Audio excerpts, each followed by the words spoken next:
First, I want to thank I4Transport for having me here. Again, it was actually probably 6 or 7 years ago, and I remember keynoting one of the Chicago events. And we just come out with our research. So our first work at the University of Tennessee into studying highly collaborative relationships, we came up with this concept from studying these amazing companies. And I was so excited to share our research and say, wow, here's the future of how 3PLs can work together with their shippers and how carriers can bring value and all those great things that we hear about. And I remember leaving the stage and people were like, wow, that's cool. It'll never work. Nice theory. I think I got a few pats on my shoulder. Well, I'm excited today to say 8 years after we first shared our research, February 2010 is when our first book came out. 8 years later, I'm proud to be here and share some success stories to say that the little theory and 5 simple little rules do work. They absolutely do work. So what I'm going to do today is share with you the 5 rules of vested outsourcing and how you can apply them. So I'll give you a little theory, but I'm also going to give you a little practice. And I brought some friends with some videos and audio clips of 2 companies that have implemented vested in your space. So with that, I'll go ahead and get started. So when we started our journey studying amazing buyer-supplier partnerships, one of the things that was very apparent is that the best relationships thought about each other differently. It wasn't about buying and supplying. So think about all those bids you've gone through, right? These wonderful bid packages you get, and the suppliers are like, oh my gosh, they think there's a big opportunity, can't wait to bid on it, but then it just gets in this bid and transition. And what we found in the best relationships is they didn't necessarily go to market. They created long-term partnerships, and their partner really was like, if they were a buyer, then the supplier was their Sherpa. They were climbing a Mount Everest. So in these relationships, they didn't buy a commodity. They didn't buy shipment from point A to point B. They didn't buy a pallet storage space or whatever it was they were buying and selling. They bought the future. They bought transformation. They bought innovation. They set big, hairy, audacious goals and said, I don't know how I'm going to get there, but I'm going to try with you as a partner. So think about this little graph at the bottom, right? It's like you were playing tug-of-war.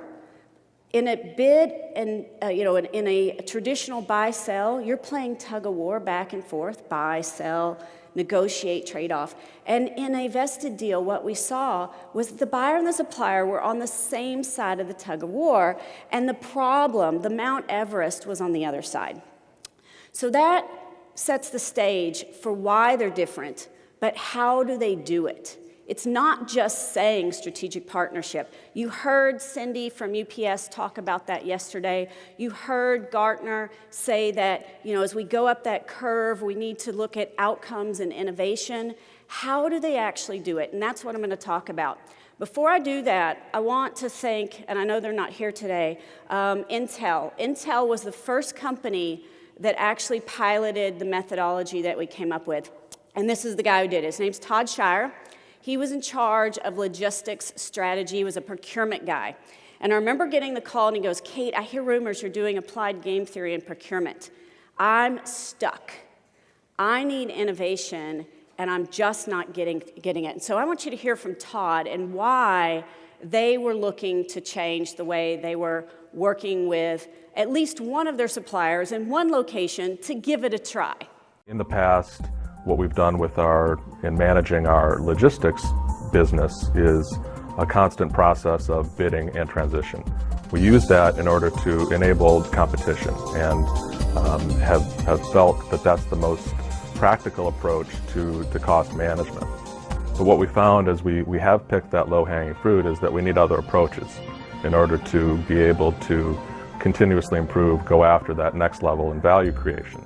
the process of bidding and transitioning, what we found is that it doesn't encourage the types of behaviors that we need to encourage if we want that collaboration and innovation. So it doesn't encourage the types of behaviors. So what does, right? What drives the right kind of behaviors? Win-win deals. So how do you structure a win-win partnership deal? There are 5 rules, 5 takeaways that I want to share with you today. I'm going to take each rule and I'm going to give an example in action. So rule number 1 is outcome-based thinking. Outcome-based versus transaction-based business model. So think of a transaction as buying a per unit, per shipment, per pick, per touch, per mile, per hour, a transaction. It's a very commodity-focused philosophy. It's like putting your supplier on a treadmill. So they were the rat, and every time they have a pallet, they get paid. And every time they have a mile, they get paid, right? And so we put our suppliers on this transaction treadmill, and it's addictive. They love transactions, right? We love them. Don't you suppliers like more volume? The more volume, the more revenue. But as a buyer, we want our costs to go down. We want our costs to go down, so we're at loggerheads with our suppliers, right? So we have to shift out of this transactional thinking and buy innovation that drives our cost structure down. I'm buying a collaborative relationship to invest in the future to actually reduce my cost, and when I do that, the supplier is going to get paid incentives, a lot of incentives, big incentives to help me win, and when I win, you win. So let's hear from Dell. So this guy was a former chief procurement officer for Dell, and he was the second person to pilot the vested methodology. Vested to me was a relationship where you're both in it, you're both very committed. You're not really looking for to get out of a contract early. You're both committed to the partnership and making it work. And really with Genco and with Dell, we were at that stage, yet we were struggling with getting past how we were going to do it. So what Vested allowed us to do is to step back and say, what are the real outcomes that we want from this relationship? More importantly, what did our customers want? And so Vested allowed us to kind of unlock some of those questions, and then we started working on the solutions collaboratively with the Genco team and the Dell team. Right, so what are the outcomes you want? What is your Mount Everest? It's not about picking another box of product or shipping another unit or transporting another unit. It's about the future, optimizing our transportation, optimizing our supply chain, reducing our cost structure. What's the end goal in mind? What are those outcomes that we want to look at, right? So rule number 2, once we have our outcomes, we know our Mount Everest. Rule number 2 is focus on the what, not the how. So I have a funny little commercial here I want to share. And the point of this is that we put our suppliers in a box, and then we ask them to think outside of the box. So think about that, right? We call this the outsourcing paradox. We outsource to the expert, and then we tell them how to do it. We write big statement of works because we don't trust our suppliers. We have lots of metrics because we don't trust our suppliers. Why aren't we working together to eliminate root causes? By the way, depending on the research you look at, the construction industry is probably the worst. Arizona State University did a study, 90% of all the reasons why a construction projects fail are not the suppliers. They're actually lack of coordinated inputs to the supplier and a common goal of where they're going. So it's that not working together that's actually pulling us down. And in our research at the University of Tennessee, we find it's about 50%, right at about 50%, that it's not just the supplier to blame, it's actually both parties. So who didn't get to Mount Everest? Neither the buyer or the SERPA. So let's stop thinking about how we get there and think about what we're doing and challenge the work every day. Your job should be to come to work to find a better way to do the work. Focus on the what, not the how, right? So rule number 3, clearly defined and measurable desired outcomes. If I'm going to buy outcomes, how do I know I've achieved success? Right? How do I know I've achieved success? When we look at contracts, what we see is they have tons of metrics. We call it measurement minutia. They're measuring all kinds of things just because it can move, right? And so I really like Yogi Berra's comment here. It says you've got to be very careful if you don't know where you're going because you might not get there. And as we study contracts, it's exactly what we see. We're measuring lots of things, but we're not measuring the end in mind and where we're going. So we sit there and we are measuring all the footsteps that we took on that transaction treadmill, and we never get to the future. We never get the innovation that we want. So I have another video here from Dell talking about how they had to challenge conventional wisdom to follow rule number 3, right? Clearly defined and measurable desired outcomes. Genco and Dell had partnered together to where we did provide a pretty efficient supply chain overall.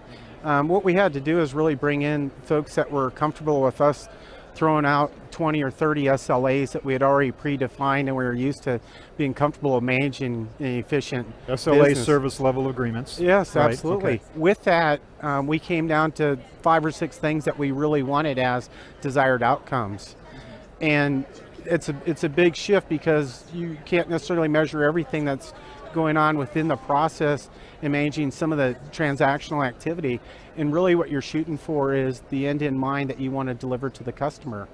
And that allows our partner to be able to explore new ways of doing business without, say, the handcuffs on trying to do everything within the contract that may not necessarily be value add from the customer's view, but from a contracting controls perspective, it was pretty important in the past. What's interesting is Dell was a company full of engineers, right? And so you look at their statement of work, and it was over 100 pages, and they had over 100 metrics, right? So it was very hard for them to focus on the what and the end in mind. Because if you're an engineer, you want to look at the trees, you want to count all the trees, you want to see the detail, instead of getting to that big picture and working in a collaborative way with your supplier. Right? So rule number 3, clearly defined and measurable desired outcomes. Measure the big picture, not just all the little transactions that you're doing, right? So rule number 4, this is where it gets interesting. It's all about the money, right? It's rule number 4 for a reason, because if you don't know where you're going and you don't rethink the work, how can you price that work? It is not about a price for an activity. It's about a pricing model. We win together, we lose together. It is not a price for an activity or an item or a unit or a mile or a shipment or whatever, right? A pricing model, we win together and we lose together. So I have a picture here. What do you think this picture is? Any ideas? I'm gonna up it. I have a book for whoever might guess what this is. What is this a picture of?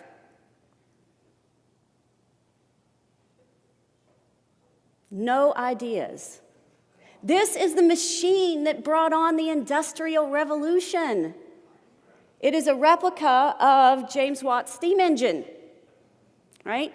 And so here James Watt had an amazing idea. He also had an investor, and his patent expired. Darn. Is his investor going to continue to invest? Absolutely not. There's no hope of a future return on investment. So Watt came down from Scotland to England to get his patent renewed. It took him several tries to get the Parliament to actually extend his patent, but he finally got them to extend his patent, and now he could go and get another investor. So the moral of the story is, if there's no hope of a future return on investment, why would anyone invest? They wouldn't. So if we're a commodity in a box with a 30-day termination for convenience, okay, I'll give you a 90-day termination for convenience. Why would a supplier make an investment to help you as your business drive innovation? They won't. When you bid out, it's exactly what Todd Shire said. We bid and transition. We're not getting we're not getting what we need. We need the future. We need innovation, but we're buying a commodity. We have to break that mold. When we break that mold, we also have to break the paradigm of buying and selling against a price. It's a pricing model with incentives. So I want you to hear what Todd talks about in Intel. And he uses the term gain sharing, but we actually like value sharing because it's not just about driving your cost down, it's about creating value. Expand the pie, share the pie. I think that the gain sharing, though, has helped us to shift our focus away from trying to influence the dollars per kilo more towards what are the other significant cost drivers that we can really impact, and making that more of a focus of the relationship versus the dollar per kilo stuff. Right, so focus shifted from a transaction to the drivers. And what are the business drivers? What are the outcomes that they want? Lower cost structure, higher service, right? And so all kinds of things. So what is that future Mount Everest, and how are you changing the nature of the work to buy the future and then rewarding the supplier heavily rewarding the supplier when they help you create a win. A win for you is a win for the supplier. So rule number 5 is insight versus oversight governance structure. Shifting from a me mentality to a we mentality. It's not about managing the supplier. I don't want to see vendor managers. I don't want to see SRM, supplier relationship management. What we want to see is managing the business with the supplier. Managing the business with the supplier. Governance, insight, data. We heard from P&G yesterday. Visibility, right? And sharing. Who had to go first? P&G said, I will share if you share. Highly transparent. Working together now to look at data, to drive factors down that we can impact and get to those outcomes. So it's not this, right? This is not the next generation of supplier relationship management, one throat to choke. It's not about getting more data so you can, push blame to your supplier. It's about looking at the data so we can do a root cause analysis together. So this is Tom Perry. He was the president of Reverse Logistics, the other side of the Dell case study. And he said the atmosphere in the room is 180 degrees different than the past. There's a recognition of the importance of relationships and, most importantly, trust. If I create a no-blame environment and my goal is to do root cause analysis, to invest in analytics, together we can solve tomorrow's business problems. Right? It's not about did you achieve this metric in this SLA, how are we not getting to where we need to go, and what can we do to change to get there? So it really does work. It really does. So one of my favorite case studies is McDonald's. That we actually featured them in the book, Vested, How P&G, McDonald's, and Microsoft Are Redefining Winning in Business Relationships. But, you talk about McDonald's and everybody goes, oh, it won't work here. They're so big. They're so different. And so this is why I'm excited to bring to you case studies such as Dell and Intel, because these weren't piloted on a global basis. These were piloted in one location. Intel started with Costa Rica. It was so successful, they said, you know what, it couldn't have possibly been that successful, so we're going to try it in the Netherlands, which is our very best site. There's no way our best site in the Netherlands is going to get improvements. Maybe like 2%, 1%. Stunning improvements. There's no way it'll work in Vietnam. Asia, it just won't work in Asia. It's a cultural thing, it won't work. Golly gee, it worked. 3 pilots now. Intel just last week released a case study, finally letting us tell their story. So I'll be excited to actually share that as that gets out more. I'll be able to share that with the I4Transport people. You might have heard if you went to the I4Transport session in Europe, Intel and DHL talking about their Vested for Success case study. So it really does work. We feature the Dell case study, now actually Genco acquired by FedEx. We featured that case study after their first 2 years of results in our second edition of Vested Outsourcing. Just about 4 months ago, we reprofiled that after 6 years, because these relationships should be about partnership and long-term, and they are sustainable. Absolutely, it's not about bid and transition, it's about a sustainable partnership. Intel now just allowed us to release their case studies. Costa Rica, then the Netherlands, and now Vietnam, which I don't have the details on. So it really does work, and I'm excited that i4Transport has brought us up. We have one more slide here, and this is a little audio clip of the results from the first year after Intel Costa Rica's pilot. The benefits of doing Vested are so apparent. I mean, this is the top performing operation of its type at Intel. I look at our perfect order numbers. I look at our inbound on-time delivery. I look at our inbound damage. I look at customer satisfaction. And this is the top performing assembly test site at Intel out of the 7 sites. And so performance, it beats everybody. And we've saved, I don't know what it is on a percentage basis, I could probably figure it out, but we've saved $4 million in real money over the course of 2 years, and we haven't done that anywhere else in the world. Right? And so it's not just Intel saving, it's Dell getting a really big check. At P&G, we have a wonderful audio clip of P&G talking about Vested, and he says, you know you got it right when you like to write the supplier a really big check, because that means not only are they winning, but they wouldn't get the check if we didn't win, right? And this is the performance pyramid there. Everybody goes home winners in a win-win deal.